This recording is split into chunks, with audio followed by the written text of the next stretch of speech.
अभी कल ही जो है गार्डियन, फॉरेन पब्लिकेशन है गार्डियन, उसमें एक आर्टिकल आया है। उसमें कहा है, उस आर्टिकल ने कहा है कि जो है भारत ने पाकिस्तान की धरती में 20 लोगों को, 20 इंडिविजुअल्स को, टेररिस्ट को जो है पिछले कुछ सालों में मारा है, उन्हीं की धरती में जाके मारा है।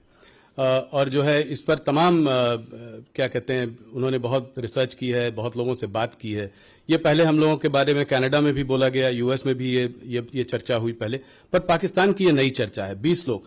तो इसको आप कैसे देखते हैं कि ये क्या, उस आर्टिकल में ये भी कहा है कि जो है भारत जो है केजीबी और मोसाद से जो है काफी इन्फ्लुएंस्ड है, तो उनकी भी जो इंटेलिजेंस एजेंसी है, रॉ वगैरह, इस तरीके का काम कर रही है। कोई स्लीपर सेल है यूएई में, उसने जो है इसमें उसका रोल रहा है। और 20 लोगों को, मतलब एक आध लोग नहीं, 20 टेररिस्ट को जो है हमने कुछ सालों में मारा है। 20 टेररिस्ट को मारा है? हाँ जी, मतलब टेररिस्ट कह लीजिए, लोगों कह लीजिए, पर वहां उनकी धरती में मारा है।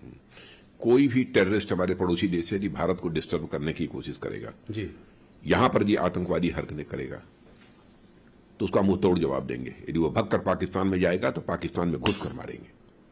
तो ये बात आप मतलब कह रहे हैं, जो प्रधानमंत्री भी कह रहे हैं कि अब वो भारत नहीं रहा जो कि बगल में खड़े होकर तमाशा देखता रहेगा, घर में घुस कर मारेगा। बिल्कुल, प्रधानमंत्री जी ने जो कहा है बिल्कुल सच कहा है, और यह ताकत है भारत की,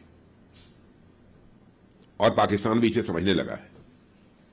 वैसे भारत बराबर अपने पड़ोसी देशों के साथ अच्छे रिश्ते बनाकर रखना चाहता है, चाहे कोई भी हमारा पड़ोसी देश है।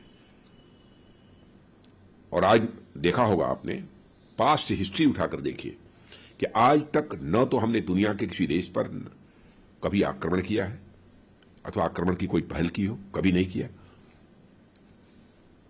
और न तो दुनिया के किसी देश की 1 इंच जमीन पर हम लोगों ने कभी कब्जा करने की कोशिश की है।